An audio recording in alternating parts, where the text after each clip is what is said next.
Sir Speaker, Senator Mr. Cayetano. President, it is indeed the right of any senator or speaker to decline. But traditionally, I think in my 18 years in Congress, this is only the third time that someone who gave a privileged speech declined. Having said that, I want to welcome our able lawyer, the lawyer of our Senate President and my lawyer to the Senate, former Justice Secretary and now Senator De Lima. Since she will not yield to some questions, I ask for a few minutes to rise on a question of personal and collective privilege. There is a motion to recognize Senator Cayetano to speak on a matter of personal privilege. Is there any objection? There being none, Senator Cayetano is recognized. Please proceed, sir. Mr. President, the good senator and former Justice Secretary talked about a new normal. Before we go to that point, let us go to the old normal.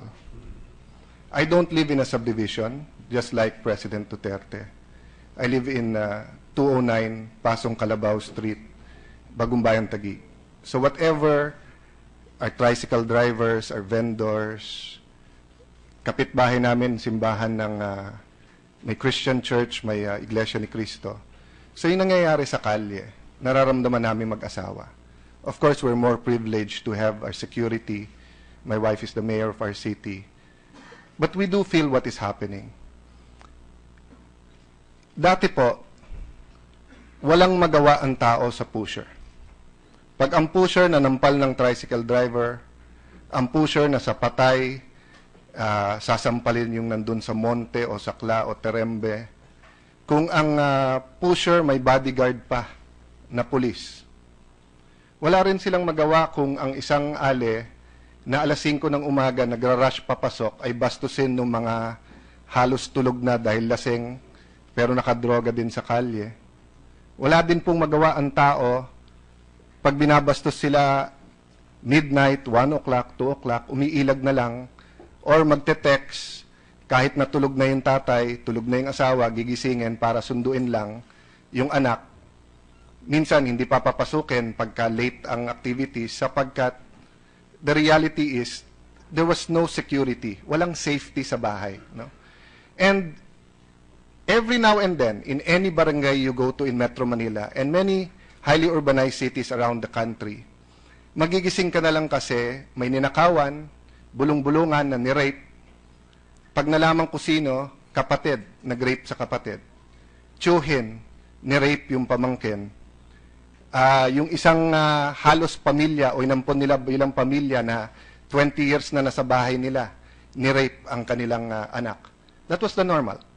In our city, we tried to do something about it. When I was still a bachelor, ginising ako dahil may pulis, sinampal yung tricycle driver. Pinahabol ko. Nalaman ko na yung pulis na yon, paikot-ikot lang. Pag drug test sa Muntinlupa, lilipat sila ng Parañaque. Pag nag-drug test sa Parañaque, lilipat ng Pasig. Drug test sa Pasig, lilipat ng Makati.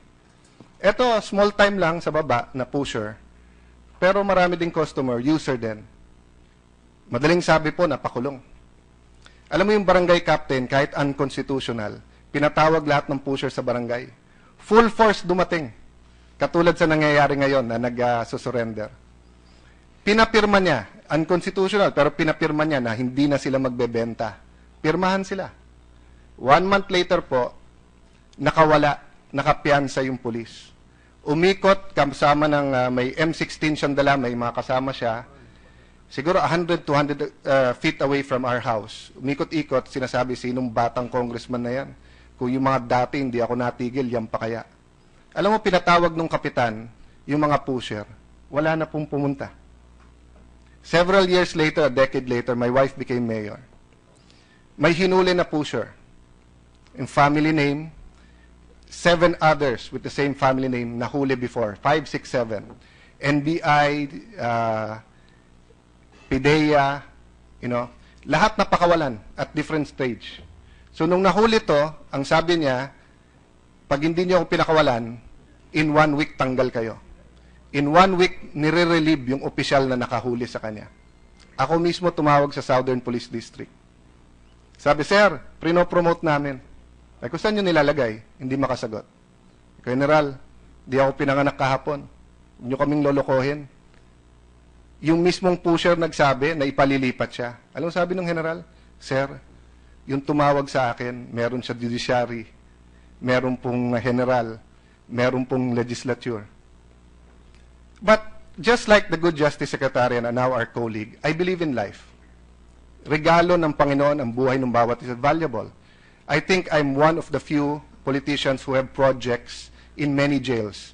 Together with Brother Joel Villanueva, kapwa natin senador and birthday celebrant today, nagtayo kami ng computer school sa Taguig City Jail, sa Metro Manila Integrated Jail at Cebu City Jail.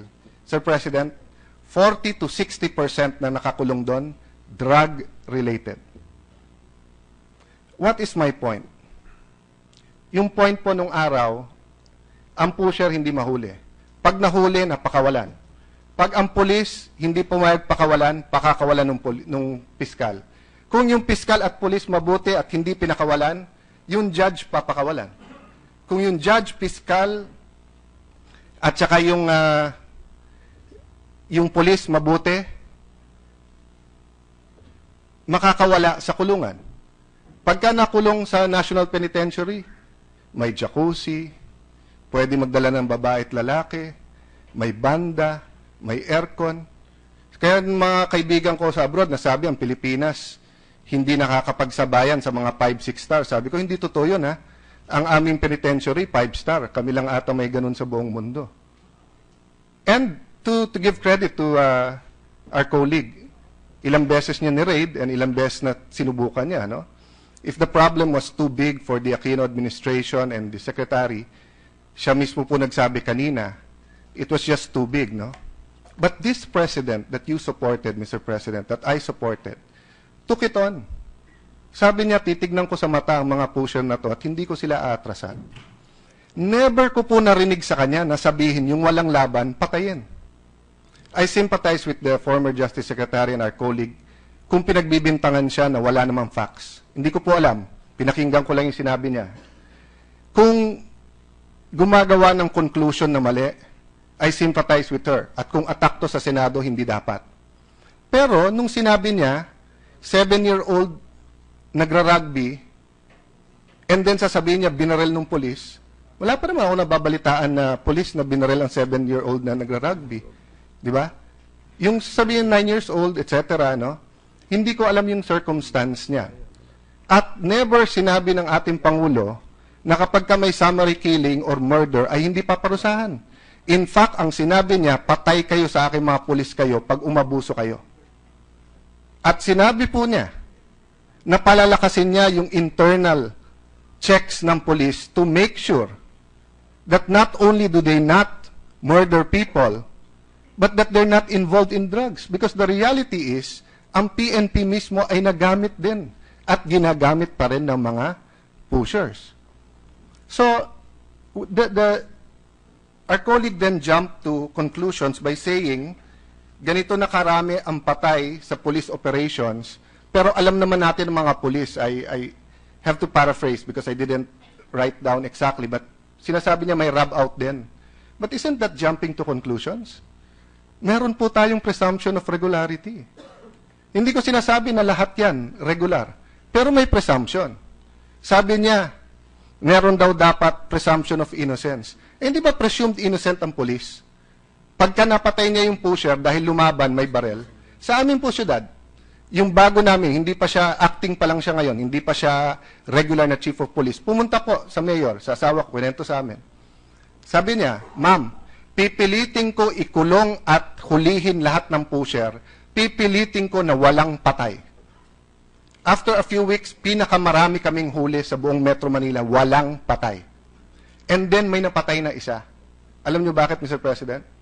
Naglabas ng granada eh. Anong gagawin mo? Babarilin mo sa kamay, edi pag nabaksak yung granada, patay lahat ng laman ng bahay, pati yung pulis. And then recently, 3. Kasi may mga firearms at makikipagbarilan sa lahat. Sabi nung iba, kailangan proportional. Kopong-kopong pa ho yun. Yung sinasabing proportional, hindi na po yan ang standard sa Japan, sa France, sa Europe, sa UK. Ngayon po, nung araw po, pagka binaril ka, may yung pusher o yung kidnapper may baril, nagbaril ka rin, o barilin mo muna to maim. Diba? Maim. So, baril mo sa shoulders, baril mo sa hita para dumapa. Hindi na po ganun yun ngayon. Right now, pag bumunot ka laban sa law enforcers, they can shoot and they can shoot to kill. Bakit? Dahil sa panahon po ngayon ng terorismo, sa panahon po ngayon na sabog, at hindi na nasa tamang issue, nasa tamang pag-iisip, ang mga pusher, hindi mo alam kung magpapasabog yon or kung yung M16 niya, bigla na lang babarilin lahat. So ngayon, bago po ang rule. Kailangan pa rin sabihin, mga pulis kami, NBI kami, PDEA kami, ibaba ang gamit. Raid to, o kaya ito'y bypass operation, kailangan mo pa rin magpakilala. You have to give them an opportunity to surrender. Tama po tayo doon. At kung meron kayong mapakita na gano'n ang ginawa, na sumusurrender, at hindi pinayagan sumurrender pero baril, i-charge natin ng murder yung mga pulis. Pero kung wala, at spekulasyon lang yon, kawawa naman po mga pulis. Kung kailan sila may backup ngayon, kung kailan sila hindi kinukulit ng mga general, manghuli kayo, patay kayo sa amin. Kung kailan walang mga mayayaman na pusher ngayon na nagsasabi sa kanila, ang pulis walang abogado, kami may abogado. Marami pong hindi may alam, ang pulis, pagka nasuspinde o kinasuhan, walang sweldo, paano pakakainin ng pamilya? Pero ang pusher, lahat ng abogado pwede niyang i-hire. So, Mr. President, it is good and it is right to stand up and say, hey, hindi pwede vigilante, hindi pwede summary killings, hindi pwedeng murder. It is correct to stand up and say, police, make sure you follow the rules. Pero kung mali, na pagbibintangan mo ang ating dating Justice Secretary ng mali, mali din naman po siguro, pag nagagawan mo ng storya ang mga pulis, nasasabihin mo ngayon summary killings. Bakit po napakarami ng pinapatay ngayon? Actually po, hindi marami, konti pa eh. Kasi po, hindi ko sinasabi na kailangan mas maraming mapatay. Ang sinasabi ko, kailangan matigil ang droga at kailangan po mawala na ang ibang mga pusher. Bakit po? 3 million po ang pusher eh. Ang addict. So sabihin mo na po, sa bawat 1,000 addict, isang pusher, 1 pusher, 1,000 addicts. So you have 300,000 pushers. Ang problema po sa pushers, mahigit kalahati sa kanila, gumagamit din. At mahirap sa gumagamit, marami sa kanila armado. So kung ikaw ay gumagamit, ikaw ay pusher, ikaw ay durog, at bigla kang inanong barel, ang feeling mo, hindi pulis yun. Meron tayo during the campaign, Mr. President, kung alam mo, yung isa, tatay niya ang pinatay niya. Kasi ang nakita daw niya, nung nakasyabu siya, demonyo daw nakita niya. Di niya alam na tatay niya pinapatay niya. Demonyo daw. Sa amin pong twin town, pero yumaon na yung mga tao. Anak na nakadroga, binaril din ang sariling tatay. May katungkulan po yung tatay. That's the reality on the ground. No? So, what did our president say during the inauguration? Sabi niya, Commission on Human Rights, Congress, you do your job, I do mine. Di naman niya sinabi na wag mag-imbestiga ang Commission on Human Rights. Sinasabi niya, pag nag-imbestiga kayo, tama na muna media, ilabas niyo kung may conclusion na kayo. And dami-daming violation nung eleksyon Ang tinignan yung kwento ni Presidente, di ba? Nagkaroon pa sila ng ruling. Samantalang napakaklaro, he was telling a story 20 years ago. They could have come out with a decision that the mayor, we do not agree of how he said it, but this is an incident 20 years ago. So if I tell you a story now that was 20 years ago, and I'm just telling you, sasabihin ngayon ng Commission on Human Rights, I'm politically incorrect at mali ako, etc. Ganyan. They did not need to investigate. They just had to look at the President's answer. He was mayor at that time. The same thing that's happening now. We are making conclusions because it is an emotional issue. I do not know the facts about the death of the professor in Ateneo. I hope to God, I pray to God, and if I can do anything to catch the killer, count me in. I am also an Atenean. I heard that there is an element of robbery. Kung rob out yan, kung extrajudicial killing yan, by all means. Pero the way it is being blended and weaved by the media and by some human rights group is as if ito'y utos ng Pangulo at ito'y gusto ng Pangulo. May I direct your attention, ladies and gentlemen of the Senate, Mr. President at mga kababayan, to countries where there was a drug war, katulad ng Colombia. Nung nagsimula i-wipe out ang drug cartels, they turned on themselves. Marami sa vigilante killings dito ay siya din galing sa mga drug lords at sa mga drug rings in the area. Kasi sila may hawak ng ebidensya against each other. Sila magkalaban. Mismong sa mga pulis eh. Kung yung pulis, dating protector ng drugs, at dati naman pumapatay, kung ikaw yung pulis na yon, hindi mo unahan, papatayin mo na yung drug lord mo. Kasi baka pag nagsumbong ka pa kay presidente, pati ikaw, dali ka rin. Is the president excusing this? No. But this is an internationally known strategy that even international, I will not name them here, but international drug enforcement agencies promote intrigue among drug lords. Now, is it still murder? Yes. Should we still investigate it? Yes. But should we blame the administration and blame the police? Ngayon na ang mga drug lords hindi na monopoly, hindi nagkakaisa, ngayon na sila nagpapatayan, sasabihin po natin na kasalanan to ng presidente. You know, one peculiar statistic that I did not hear today is that there is a 13% drop in crime. Kasi ang tinitignan natin patay yung yung human rights or bleeding hearts, who I respect, who I help out, you come to my office, tutulungan ko kayo. Pero parati ko po sinasabi sa mga kaibigan ko na ganito ang pananaw, paano naman yung mga nag-overdose? Paano naman po yung 17 anyos, 16 anyos, solong anak, ang magulang, nag-OFW, iniwan ang pamilya, makapag-aral lang, binentahan ng droga, nag-overdose, patay. O yun, wala sa radar nyo, wala sa human rights yun. O, paano naman yung isang barkada na binangga ng kotse kasi durog yung driver, patay silang lahat. O, wala rin naman sa radar yun eh. Wala rin naman sa summary killings yun eh. Di ba? So, I know you are equally as upset. Dahil tao din kayo eh. Meron din kayo mga kamag-anak kilala na involved sa droga eh. Na biktima din ng droga. No? So yes, let us confront these issues of killings. Let us invite the Chief PNP here. Let us ask him how they are monitoring the police. Let us ask him how they're investigating it.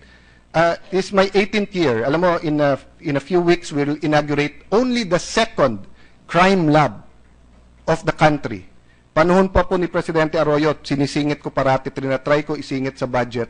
Huwag po magagalit sa akin si Senator Ping. Hindi po pork barrel yon, kung hindi insertion or it is an advocacy that he also believes in, na magkaroon tayo ng crime lab.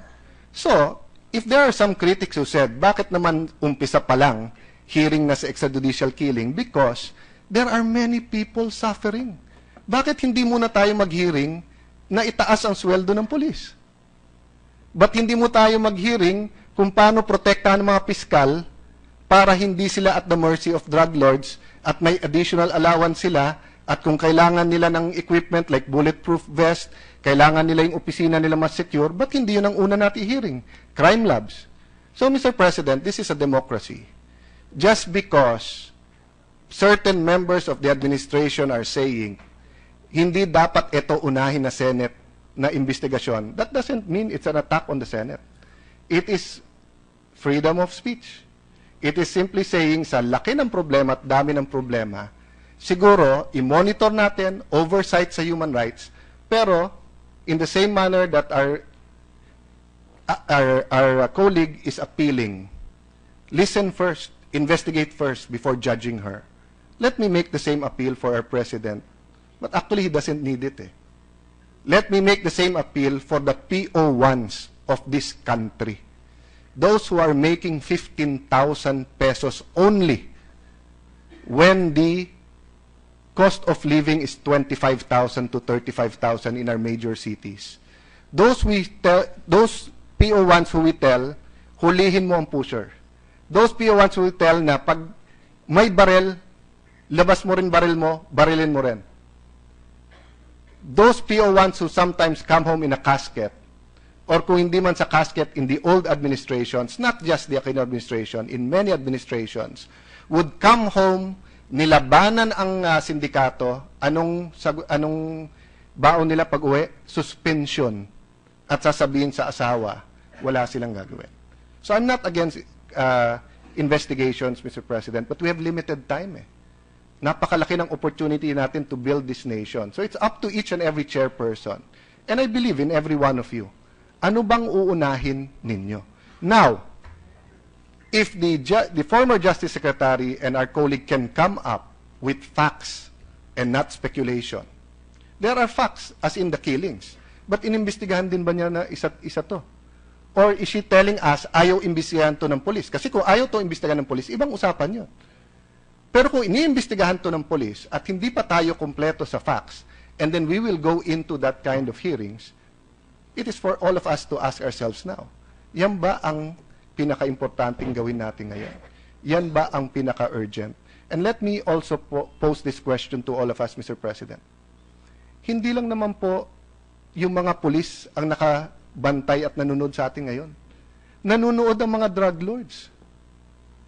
So if there's unintended consequences, like for example, I don't think the Justice Secretary intended to attack the Senate when he attacked one member. But I do know what you mean, my dear colleague, because once upon a time, I was in the opposition and I felt that an attack on me was an attack on the whole Senate. But the police are watching, the NBI is watching, PDEA is watching, the OFWs are watching, and we have to also be careful. If we think, Mr. President, na may hate campaign against the human rights, how do you think the police feel? How do you think the President feels? How do you think the PDEA, the NBI, etc.? Lahat na lang ng jokes tungkol sa politiko, sa police, at saka sa abogado. Lahat ng masasamang jokes. They're the butt of jokes. We're the butt of jokes. We have all the power and resources for image building, Mr. President. The police does not have this. So let me end there, Mr. President, and while welcoming our colleague and committing to her that we will not allow anyone to attack the Senate or destroy the Senate or to stop any senator from conducting their investigation or attending an investigation.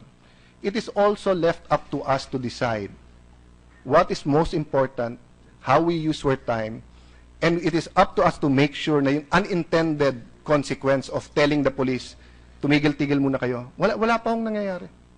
Lastly, Mr. President, naunahan na nga tayo ng Malacanang. Many of our colleagues here, which both of us talked to during the last 3 months, have told us, Senator Soto, Senator Recto, Senator Gordon, many of you have proposed rehab centers. You predicted. The President continues to be amazed that more than 100,000 people are surrendering. Ang problema, anong gagawin mo sa mga nagsusurrender? Mga to, yung iba user lang, yung iba addict. Yung addict, pagka walang pupuntahan, babalik at babalik kahanap ng droga. Ang problema, Mr. President, kung hindi ako nagkakamali, shabu is now 200 to 400% more expensive than it was a month ago. In some places, it's 1,000% more expensive, which is good news in the sense that many people will stop and cannot have money, but it's also bad news because the addicts who are violent will rob, will steal, will try to get money to feed their habit. That's why the rehab centers are also urgent. So these are the points that I'd like to attach to the speech of our colleague. Yes, let's stand up for human rights. Yes, let us not allow any unjustified killings. Yes, let us not accuse falsely or let us not accuse without a factual background any senator. But let's also not accuse the police, especially the PNP as an organization, of rub-outs until we have evidence. And when we do have evidence or we have a smoking gun or even just smoke, kung sasabihin natin where there's smoke, there's fire, let's isolate it.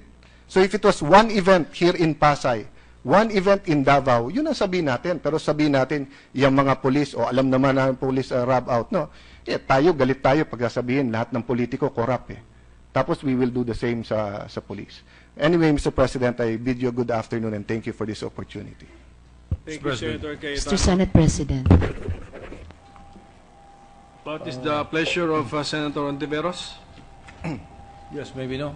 Mr. President, with the indulgence of the Majority Leader, may I also rise for a brief, on a brief matter of personal collective privilege in reflection to the recent matter of personal and collective privilege of the good Senator Cayetano. Perhaps, Mr. President, well, I will leave it to the two senators because I was about to interpellate Senator Cayetano, Mr. President.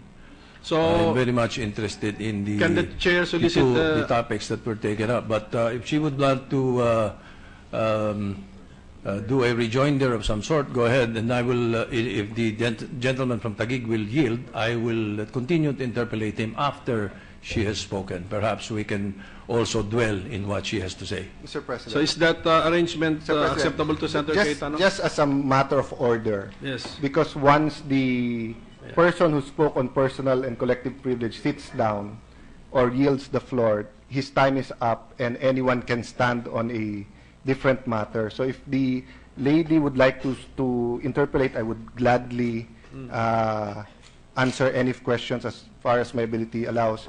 If not, and she wants to speak up, may I request that we finish the interpellation just as a matter of order, and then we can go to, then I will yield the floor. Mr. Majority President. Leader, can the chair solicit a minute motion for a minute suspension?